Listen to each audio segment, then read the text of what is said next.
Assalamu alaikum dear cadets. I am your teacher Abdur Rahman from Cadet College Fatehjung and I welcome you all into our second lecture of ECAT and MCAT preparation. Dear cadets, मैं उम्मीद करता हूँ कि आपने अपना पहला जो lecture है वो अच्छे तरीके से तैयार किया होगा. Dear cadets, मैं आपके साथ कुछ प्रीवियस ईयर के मेरिट थे वो आपके साथ शेयर करना चाह रहा था. डियर कैडेट्स, मैं क्लोजिंग मेरिट्स की बात कर रहा हूँ कि लास्ट टाइम कौन सी डिग्री जो है वो क्लोजिंग मेरिट पे टॉप पे थी. तो उसमें बायोमेडिकल इंजीनियरिंग हमारे पास टॉप पे था. मैकेनिकल इंजीनियरिंग एल यहाँ कैटेगरी से मुराद जो है वो लीस्ट डेवलप्ड डिस्ट्रिक्ट्स हैं.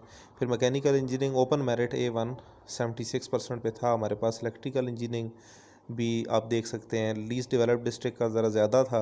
इलेक्ट्रिकल और ओपन मेरिट में थोड़ा सा कम 2% का फ़र्क पड़ रहा है. तो सिविल इंजीनियरिंग, इलेक्ट्रिकल इंजीनियरिंग इसी तरीके से हमारे पास जो है वो 3 कैटेगरीज थी. ओपन मेरिट था. फिर हम आगे चलते हैं तो हमारे पास केमिकल इंजीनियरिंग है, मैकेनिकल इंजीनियरिंग है, बायोमेडिकल इंजीनियरिंग है, पेट्रोलियम इंजीनियरिंग बहुत ज़बरदस्त इंजीनियरिंग है 70% पे है, मैकाट्रॉनिक्स है और मैकेनिकल इंजीनियरिंग इवन बड़ी ज़बरदस्त डिग्री 71% पे थी. मैकेनिकल इंजीनियरिंग फिर आपके पास ओपन मेरिट पे 70% पे आ रही है और कंप्यूटर साइंस. तो ये आप देख सकते हैं सारी आपके सामने डिग्रीज जो है वो मौजूद हैं. तो डियर कैरेट्स, अब इसमें आप ये कर सकते हैं कि आपने अगर 70% 75% नंबर लिए हुए हैं ऑलरेडी फर्स्ट ईयर में, इतने आपके अब सेकंड ईयर में भी बन जाएंगे सिचुएशन के मुताबिक. तो आप अगर एंट्री टेस्ट के अंदर अच्छा स्कोर ले लेते हैं 60-70% के दरमियान, अगर आपका स्कोर आ जाता है या 70% से ज़्यादा हो जाता है तो आपके पास बहुत ज़बरदस्त चांसेस हैं इन तमाम डिसिप्लिन में एडमिशन लेने के. यूईटी चूँकि पायनियर यूनिवर्सिटी है इंजीनियरिंग की, बहुत ज़बरदस्त यूनिवर्सिटी है. इसके अगर टेस्ट में आप अच्छा स्कोर कर जाते हैं ई कैट में तो आपके पास बहुत ज़बरदस्त चांसेस हैं दूसरी यूनिवर्सिटीज़ में भी अच्छा स्कोर करने के. तो इस वजह से अपनी प्रिपरेशन भरपूर अच्छे तरीके से करनी है ताकि आप अच्छी डिग्री के अंदर एडमिशन ले सकें. डियर कैडेट्स, दूसरी अहम बात जो मैं आपके साथ करना चाह रहा था वो मैं आपसे ये पूछना चाह रहा था कि क्या आप में से किसी ने यूईटी वगैरह के साथ रजिस्ट्रेशन कराई या उसके अलावा किसी और यूनिवर्सिटी के साथ रजिस्ट्रेशन कराई हो तो वो मुझे बता सकता है, वो मुझे दिखा सकता है और उसके बारे में अगर कोई भी वो मुझसे इन्फॉर्मेशन लेना चाहता है तो वो भी मैं उसको दे सकता हूँ. आप अपने एडमिशन कार्ड की जो स्लिप है वो मुझे भेज सकते हैं, मुझे दिखा सकते हैं, वो दूसरों के साथ आके कैडेट्स के साथ भी शेयर की जा सके या उसके बारे में अगर कोई भी इंफॉर्मेशन हो तो वो मैं आपको बता सकूं. कोई भी चीज़ अगर आप जानना चाहते हो तो वो मैं आपको बताऊंगा. तो इसके लिए ज़रूर मेरे व्हाट्सएप नंबर पे आप रब्ता कर सकते हैं, मुझे आप बता सकते हैं. सारे कैडेट्स चाहे मेडिकल के हैं चाहे इंजीनियरिंग के हैं आईसीएस के, वो तमाम जो है वो मेरे साथ शेयर कर सकते हैं, मुझे बता सकते हैं. जिस जिस यूनिवर्सिटी में आपने अप्लाई किया है तो वो आप हमारे साथ शेयर करें. आप मुझे बताएं कि आपने कहाँ कहाँ अप्लाई किया, किस किस डिग्री में अप्लाई किया. अगर आप टेस्ट नहीं दे रहे तो फिर आप किस डिपार्टमेंट में जाने की कोशिश कर रहे हैं. और इवन अगर आपने यूईटी में अप्लाई किया तो उस लिहाज से भी मैं आपको इन्फॉर्मेशन दे सकता हूं कि आपके लिए कौन से डिपार्टमेंट जो है वो बेटर रह सकते हैं. आप किस लिहाज से तैयारी करें, आप कितने % मार्क्स लेंगे तो आप किस डिपार्टमेंट में जाएंगे, कौन सी इंजीनियरिंग आपके लिए ज्यादा सूटेबल होगी. डियर कैडेट्स, हम स्टार्ट करते हैं चैप्टर नंबर 3 और चैप्टर नंबर 3 हमारे पास है वर्क और एनर्जी, जिसमें एक्सेलरेशन से रिलेटेड भी कुछ सवाल होंगे, वेलोसिटी से रिलेटेड भी होंगे और साथ वर्क और एनर्जी से रिलेटेड भी होंगे. तो ये मिक्सचर है चैप्टर नंबर 3 और चैप्टर नंबर 4 का. नोट्स ऑलरेडी आपको भेजे जा चुके हैं. डियर कैडेट्स, हमारे पास सबसे पहले वर्क. तो वर्क का फार्मूला आपको पता है F dot D cos theta होता है. ये डॉट प्रोडक्ट होता है फोर्स और डिस्प्लेसमेंट का. डियर कैडेट्स, हमारे पास जो पहली ड्रिल आती है उसमें जो सबसे पहला क्वेश्चन है वो वर्क से रिलेटेड है. Question number 1, when a force is parallel to the direction of motion. जब फोर्स और डिस्प्लेसमेंट ये दोनों पैरेलल हो जाएं तो फिर क्या होगा. Work done on the body, work done क्या होना चाहिए. तो अगर आप देखें तो वर्क डन जब फोर्सेस और डायरेक्शन दोनों पैरेलल हो जाएं तो कॉस आपके पास बनता है 0 डिग्री. कॉस 0 आपके पास 1 होता है तो वर्क डन ना 0 हो सकता है ना मिनिमम हो सकता है, तो ये मैक्सिमम आपके पास होता है. तो ऑप्शन नंबर डी 0 नहीं होगा. 0 तब होता है जब ये दोनों परपेंडिकुलर हो, मतलब cos 90 हो, cos 90 0 के बराबर होता है. क्वेश्चन नंबर 2 है, if a body of mass 2 kg is raised vertically through 2 metre. अगर हम 2 किलो की बॉडी को कितना रेज करते हैं 2 मीटर के लिए, तो हमारे पास क्या चीज पूछी जा रही है, वर्क डन. तो ये बहुत ही आसान सवाल है, सेम इसी फार्मूला से होने वाला है. जब भी किसी चीज को आप ऊपर की तरफ लेके जाते हैं तो वर्क F डॉट डी होता है. जब किसी चीज को ऊपर लेके जाए तो F is equal to m g, तो W is equal to m g. Displacement height H, तो ये आपके पास क्या बन जाएगा, W is equal to m g h. Mass उसने दिया 2, ग्रेविटी होती है 10, हाइट आपको दे दी 2 मीटर. तो ये आपके पास 40 जूल तकरीबन बनता है। अगर 9.8 वैल्यू पुट की जाए ग्रेविटी की तो ये 39 पॉइंट कुछ वैल्यू बनती है आपके पास। तो ये गिवन है, तो W इज इक्वल टू आपके पास ये ऑप्शन है C 39.2। अगर यहाँ पे आप वैल्यू पुट करें 9.8 तो ये 39.2 जूल्स बनता है। ये है आपके पास क्वेश्चन नंबर 2। क्वेश्चन नंबर 3 की तरफ मूव करते हैं। एन एलिवेटर वेइंग 3.5 मल्टीप्लाई 10 की पावर 6 -6 नहीं होगा, 6 प्लस में होगा, तो आपके पास आंसर इसका करेक्ट आएगा। न्यूटन्स, अब जो वेट दिया गया है, मैस नहीं दिया गया, मैस केजी में होता है, वेट आपके पास न्यूटन्स में होता है। तो कहता है फ्रिक्शन अगर ना हो तो वर्क डन मालूम करें। डियर कैडेट्स, वर्क हमें दे दिया गया, वेट दे दिया गया, वर्क पूछा जा रहा है, तो वेट को पहले हमने कन्वर्ट कर देना है किस में, मैस में कन्वर्ट करना है, क्योंकि आपके पास जो फार्मूला वर्क में यूज होता है वो आपके पास मैस के लिहाज से होता है, वो वेट के लिहाज से नहीं होता। तो आपने W को, वेट को जब भी मैस में चेंज करना हो तो W बराबर होता है mg के, तो m की वैल्यू पुट करें, g को दूसरी तरफ डिवाइड कर दें, तो ये आंसर आ जाएगा। अब ये मैस आपके पास kg में आ गया। अब आप जब भी किसी चीज को लिफ्ट करते हैं तो वर्क इक्वल हो जाता है पोटेंशियल एनर्जी के।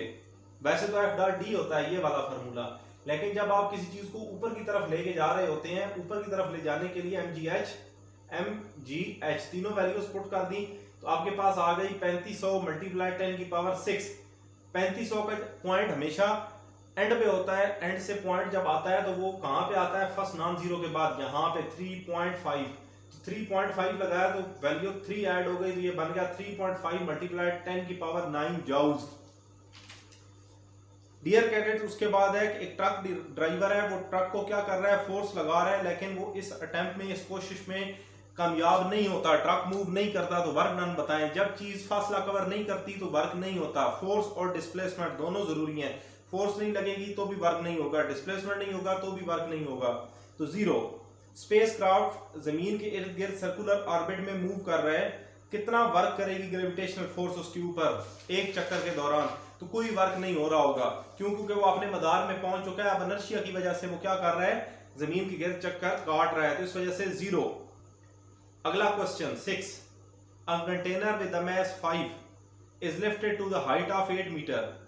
How much work is done by the gravitational force?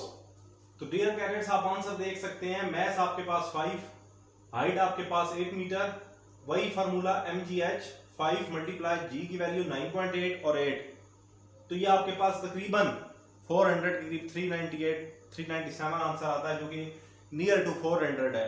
लेकिन यहाँ माइनस का साइन मौजूद है, क्योंकि उसने कहा ग्रेविटेशनल फोर्स के अगेंस्ट वर्क हो रहा है, वर्क ऊपर की तरफ हो रहा है, ग्रेविटेशनल फोर्स नीचे की तरफ लग रही है, तो साइन माइनस का यूज होगा। Question number 7। A container with a mass of 5 kg, same वही सवाल है, लेकिन कहता है कि how much work is done by external force. External force कोई नहीं लग रही, no external force is acting on the body, क्योंकि होती तो कोई न्यूटन्स में बताई गई होती, नहीं है, तो 0। कुली कैरीज अ लोड, एक कुली ने वजन उठा लिया और वो मूव करता जा रहा है 100 metre, work done by him. अब आप देखें इस क्वेश्चन को जरा समझें। कुली है, उसने यहां पे वेट उठाया हुआ है, खुद मूव आगे करता जा रहा है, तो फोर्स ऊपर की तरफ लगा रहा है, डिस्प्लेसमेंट इधर कवर कर रहा है 90 डिग्री, तो F डॉट डी cos 90 मतलब 0, तो दो work done by him. Question number 9। The potential energy of a body at a certain height is 200 joules. The kinetic energy possessed by it when it just touches the surface of earth. जब कोई चीज भी आप ऊपर की तरफ फेंकते हैं और वो जमीन पे गिरने लगती है, ये एक बाल है, ये गिरती हुई जमीन तक पहुंची, अब ये जमीन को टक्कर मारने लगी है, जमीन के साथ टच होने लगी है, तो इसकी कौन सी एनर्जी इसके पास होगी। क्वेश्चन है the kinetic energy possessed bye it, इसके पास किनेटिक एनर्जी कैसी होगी। तो ऑप्शन देखें, कहता है पोटेंशियल एनर्जी से ज्यादा होगी, पोटेंशियल एनर्जी के बराबर होगी, पोटेंशियल एनर्जी से कम होगी, या नहीं हमें पता। तो हम देखें, जब कोई चीज जमीन के करीब आती है तो mgh पोटेंशियल एनर्जी का फार्मूला होता है। अब हाइट यहाँ पे बिल्कुल जमीन को ये टच करने वाली है, तो हाइट आपके पास h हो जाएगी तकरीबन 0। तकरीबन 0 का मतलब होता है ऑलमोस्ट इक्वल टू 0, तो mgh, तो mg0 का मतलब है पोटेंशियल एनर्जी तो ऑलमोस्ट 0 के बराबर हो जाएगी, ना होने के बराबर होगी, तो इसका मतलब किनेटिक एनर्जी क्या हो जाएगी, मैक्सिमम, तो मोर देन पोटेंशियल एनर्जी। तो हमारे जो जवाब दिए गए हैं, जवाबों में जो बेहतरीन जवाब हो सकता है वो मोर देन पोटेंशियल एनर्जी, तो ए ऑप्शन होगा। डियर कैडेट्स, अब हम मूव करते हैं अपने ड्रिल नंबर 2 जो कि पेज नंबर 169 के ऊपर है। हम इसके पहले क्वेश्चन को पढ़ते हैं। Which form of energy does the flowing water possess? चलते पानी के पास कौन सी एनर्जी होगी? Kinetic energy is possessed by a body due to its motion, तो काइनेटिक एनर्जी होगी। क्वेश्चन नंबर 2 है, अगर एक बॉडी है जिसका मास 2 किलो है और उसे एक हाइट 1 मीटर से गिराया गया है, तो आप क्या करें, उसकी बतानी है काइनेटिक एनर्जी। तो देखें, मास है 2 kg, हाइट है 1 मीटर, काइनेटिक एनर्जी का फार्मूला लगाएं 1/2 mv²। मास तो पता है, अब जो नहीं पता वो हमारे पास क्या है, ये रेड में लिखा हुआ v², ये हमें नहीं पता। तो v² को मालूम करने के लिए इक्वेशन ऑफ मोशन यूज करें, 2as = vf² - vi। vi initial velocity होती है। जब किसी चीज को आप ड्रॉप करने लगते हैं तो स्टार्ट से फेंकते हैं, जब स्टार्ट से फेंकते हैं तो इनिशियल वेलोसिटी होती है 0, vi होगी 0। 2 एक्सेलरेशन ड्यू टू ग्रेविटी, गिरने वाली चीज की होती है 9.8। s डिस्टेंस है, डिस्टेंस उसने हाइट 1 दिया हुआ है हमें, और vf², ये आपके पास बन जाएगा 19.6 = vf²। अब vf आ गया, ये वेलोसिटी की जगह पुट करें तो ये कर दिया, 2 से डिवाइड हो गया, तो काइनेटिक एनर्जी आपके पास बच गई 19.6। तो जाउज में होती है, आगे 1 किलोग्राम में दी हुई है तो गलती नहीं करनी, एनर्जी आपके पास जाउज होती है। उसके बाद क्वेश्चन नंबर 3 है कि 2 ऑब्जेक्ट हैं जिनके मैसेज गिवन है, मोमेंटम भी दोनों का सेम है, दोनों की रेशियो मालूम करें। रेशियो मालूम करना है तो सपोज करें एक मास ये है, दूसरा मास ये है, रेशियो क्या होती है, डिवीजन कर दी, डिवाइड कर दिया, 10⁻³ से डिवाइड हो गई 4/1, जैसे आप 4:1 भी लिख सकते हैं। उसके बाद आपके पास एक आदमी है जिसका वजन 50 kg है और वो जंप लगाता है कितना, 1 मीटर का। पोटेंशियल एनर्जी मालूम करें। अब तक सारे जो है वो इसी मालूम किए, mgh potential energy, mass given, height given, g 9.8, तो ये तकरीबन 500 जूल्स। नेक्स्ट क्वेश्चन है, the type of energy possessed by a simple pendulum when it is at mean position. जब सिंपल पेंडुलम अपनी मीन पोजीशन पे होगा तो उसके पास एनर्जी कौन सी होती है? सिंपल पेंडुलम हमारे पास ये है, जब ये मूव कर रहा होता है तो due to its position highest point पे पोटेंशियल एनर्जी होती है, और जब ये मीन पोजीशन के करीब पहुंचता है तो ये रफ्तार की वजह से इसके पास जो एनर्जी होती है वो काइनेटिक होती है। Question number 6, 1 kg mass has a kinetic energy of 1 joule। 1 kg mass है, kinetic energy 1 joule है, स्पीड बताएं।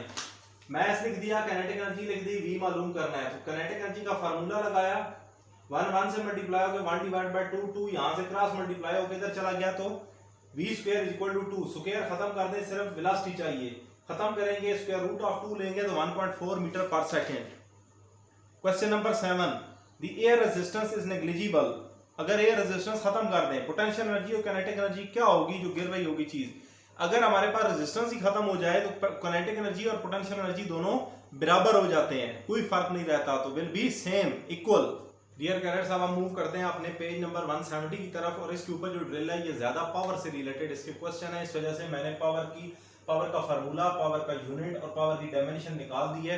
यही फार्मूला, यही यूनिट, यही डायमेंशन इस ड्रिल में पूछे जाएंगे। तो हम सॉल्व करते हैं। क्वेश्चन नंबर 1 है, name the physical quantity which is equal to the product of force and velocity. ऐसी बताएं कि जो फोर्स और वेलोसिटी के बराबर हो, F.V। तो ये आपके पास होता है P = F.V। क्वेश्चन नंबर ये आपके पास आता है चैप्टर नंबर 4 फर्स्ट ईयर की बुक में। क्वेश्चन नंबर 2 है, The average power and instantaneous power। Average power और इंस्टेंटेनियस बराबर हो जाते हैं if the work done at the rate of। तो वर्क डन किस तरीके से हो रहा हो? अगर वर्क डन यूनिफॉर्म हो तो आपके पास एवरेज और इंस्टेंटेनियस पावर दोनों बराबर होते हैं। इंस्टेंटेनियस पावर का मतलब होता है किसी एक लम्हे पे, जबकि एवरेज पावर का मतलब होता है कि पूरा काम होता रहा 2 घंटे, सारा एक ही रफ्तार से होता रहा।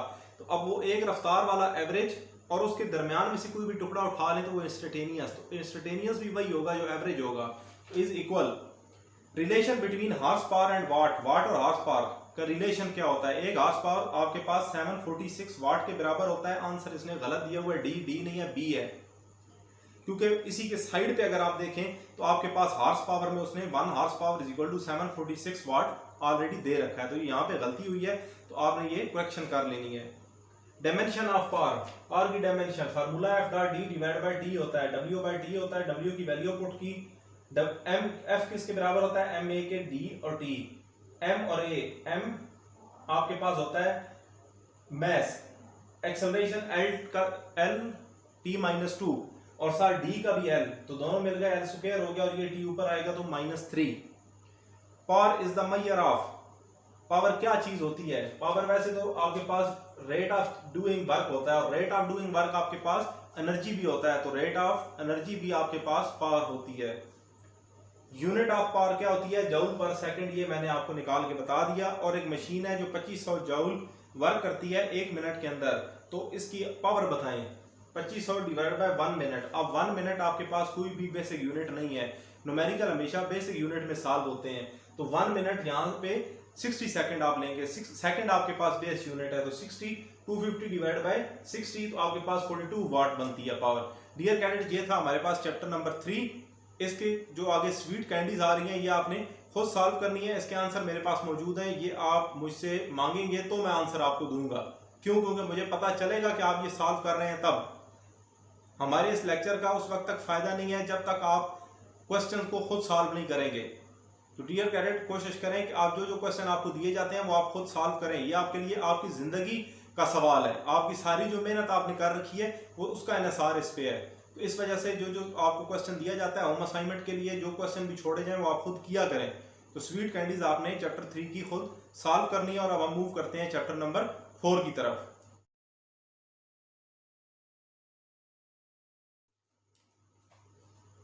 Dear cadets, welcome back. We will start our next chapter, that is chapter number 4, and it is about circular motion. वैसे तो अगर हम बुक 1 की बात करें फर्स्ट ईयर की, तो उसके अंदर जो 4th चैप्टर है वो वर्क और एनर्जी है। लेकिन चूंकि मैंने आपको बताया कि उसने चैप्टर 3 में आके 3 और 4 दोनों को मिक्स कर दिया, उसको वर्क और एनर्जी का नाम दिया, तो चैप्टर 5 हमारे पास यहाँ पे अब होगा सर्कुलर मोशन। नोट्स आपको ऑलरेडी भेज दिए गए हैं दोनों के। तो सर्कुलर मोशन में आप सारी पहले जो हमारे पास पहले 3 से 4 चैप्टर हैं वो हैं आपके पास लीनियर मोशन के। तो जो 5 चैप्टर है ये आपके पास स्टार्ट होता है सर्कुलर मोशन पे। तो सर्कुलर मोशन में ही आपने सर्कुलर पे ही वेलोसिटी मालूम करनी है, सर्कुलर ही एक्सेलरेशन की बात करनी है, डिस्टेंस भी आपके पास सर्कुलर हो जाएगा। डिस्टेंस सर्कुलर में हो जाए तो वो आपके पास एंगल बन जाता है। जब वेलोसिटी सर्कुलर हो जाए तो एंगुलर वेलोसिटी बन जाती है, ओमेगा से डिनोट होती है। एंगल आपके पास एंगुलर डिस्प्लेसमेंट आपके पास थीटा से डिनोट होता है, और एक्सेलरेशन की बात करें तो वो अल्फा से डिनोट होती है। तो डियर कैडेट्स, अब हम स्टार्ट करते हैं हमारी जो पहली ड्रिल है उससे ही। तो उसमें जो पहला क्वेश्चन उसने दिया, कहता है 1 रेडियन किसके बराबर होता है? तो 1 रेडियन ये मैंने करके दे दिया कि आपके पास जो सर्कल होता है एक, वो आपके पास 2 पाई आर होता है। आर इस साइड पे कर लें तो 2 पाई रेडियन बचता है। तो एक चक्कर 1 रेवोल्यूशन पूरे सर्कल का गोल चक्कर 2 पाई रेडियन के बराबर होता है। 2 पाई को दूसरी तरफ डिवाइड करें तो यहाँ पे क्या बचता है? कुछ ना बचे तो 1 बचता है। तो 1 रेडियन किसके बराबर होगा? 360 डिवाइड बाय 2 पाई करेंगे तो 57.3 डिग्री। तो 1 radian is equal to 57.3 degree के बराबर होता है। क्वेश्चन नंबर 2 है the circumference subtended an angle. Circumference पे कितना एंगल होता है? तो ये आपके पास 2 पाई बनता है। 2 पाई किस तरीके से बनता है? अगर आपके पास 2 पाई की वैल्यू 180 होती है तो 2 पाई का मतलब होता है 360। तो जब आपके पास एक पूरा चक्कर कंप्लीट होता है तो 360 डिग्री कवर होते हैं, तो 2 पाई रेडियन। क्वेश्चन नंबर 3 है when a body is moving along a circular path it covers a certain angle. ये कैसा एंगल कवर करती है? Divided by time. देखें, when a body is moving along a circular path, जब कोई body circular path से move कर रही है तो जो वो डिस्टेंस कवर कर रही है, तो डिस्टेंस कह रहा है कि एंगल में कवर करती है divided by time. Angle divided by time आपके पास क्या चीज होती है?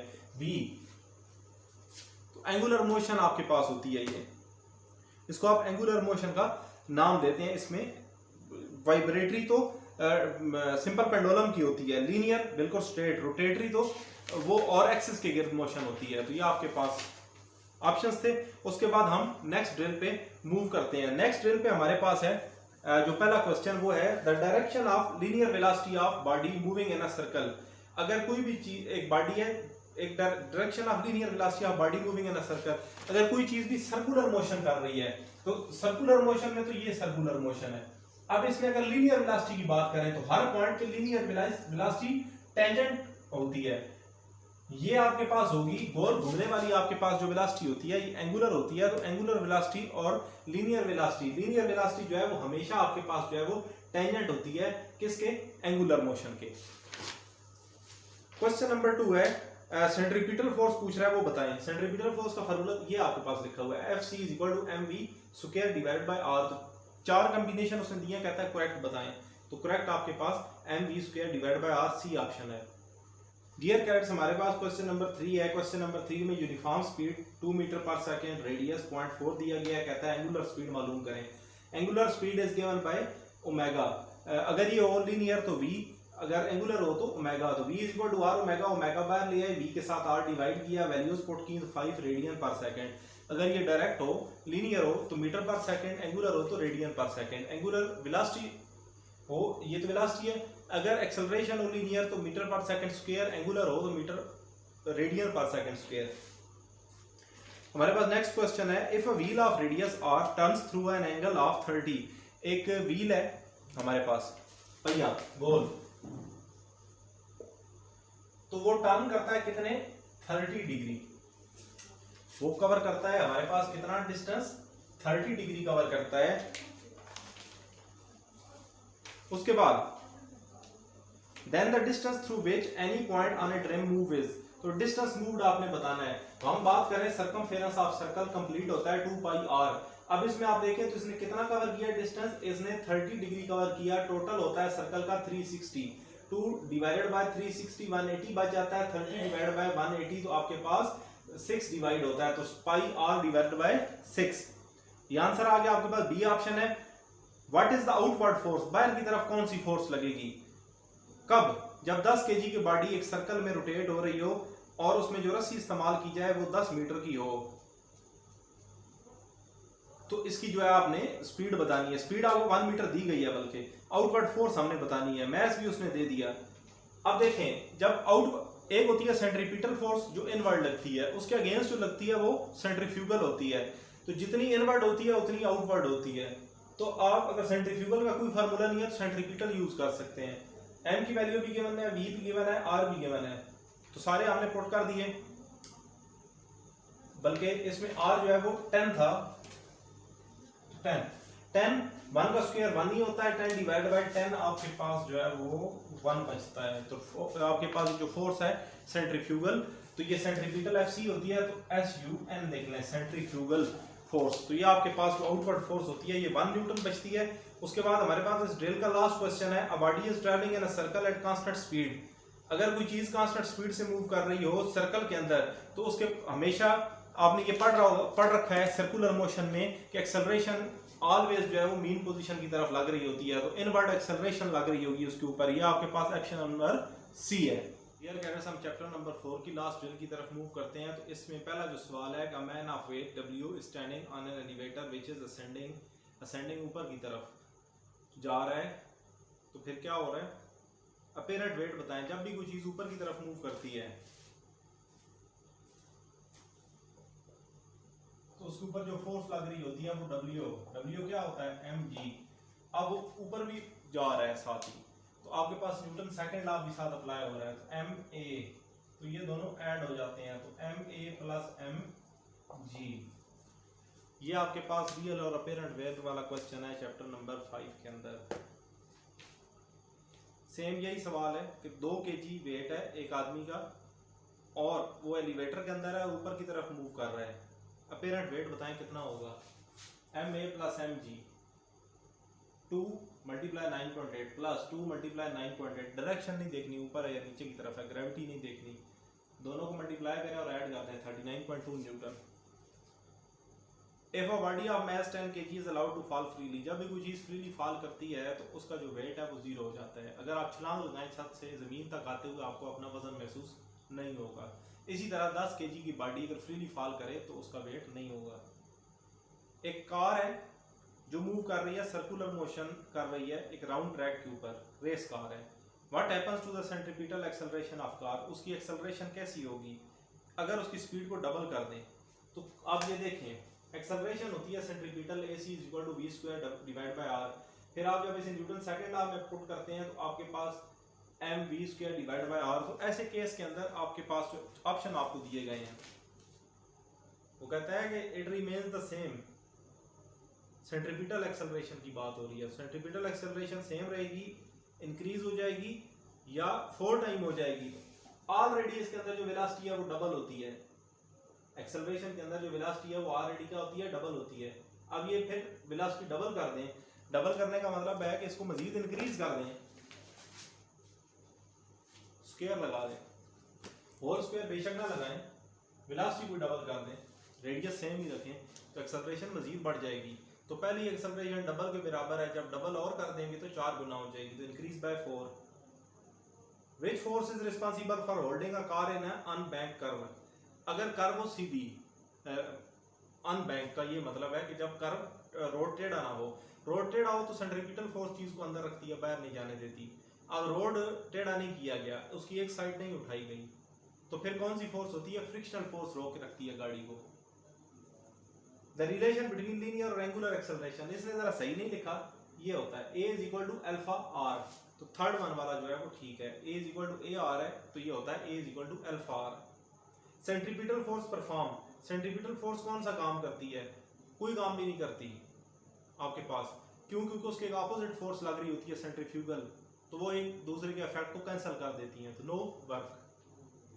अ cyclist cycling around a circular racing track skid, कोई भी साइक्लिस्ट है वो जब गोल चक्कर काटता है तो स्किड कर जाता है, फिसल जाता है। क्यों फिसल जाता है भाई?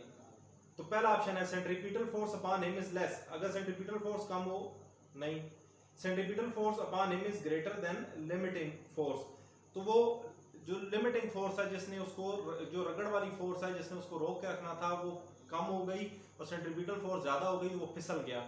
अगर दोनों बराबर रहती है वो कभी ना फिसलता। उसके बाद हम मूव करते हैं अपनी लास्ट ड्रिल की तरफ।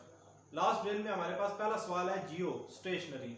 मैंने आपको बताया जियो मीन अर्थ स्टेशनरी, रुका हुआ। ऐसा सैटेलाइट जो ऐसे लगता है जैसे जमीन के साथ रुका हुआ है, तो वो जमीन के गिर्द एक चक्कर कितने टाइम में पूरा करेगा? तो जितने टाइम में जमीन अपना चक्कर पूरा करती है सूरज के गिर्द, 24 घंटे। In case of planet the necessary acceleration is provided by, planets को एक्सेलरेशन कहां से मिलती है? ग्रेविटेशनल फोर्स से मिलती है। Satellite moving around the earth constitute, क्या वो इनर्शियल फ्रेम में होता है या नॉन इनर्शियल फ्रेम में? सैटेलाइट जमीन के गिर्द जब मूव कर रहा हो तो इनर्शियल में नहीं होता, इनर्शियल में तो चीज लगातार मूव करती रहती है, non inertial frame of reference होता है, इनर्शियल में नहीं होगा। इनर्शियल में हो तो वो इनर्शिया की प्रॉपर्टीज को मुकम्मल कर रहा होता है, जबकि नॉन इनर्शियल में सारी प्रॉपर्टी एक सैटेलाइट जो है जमीन के गिर्द मुकम्मल नहीं करता।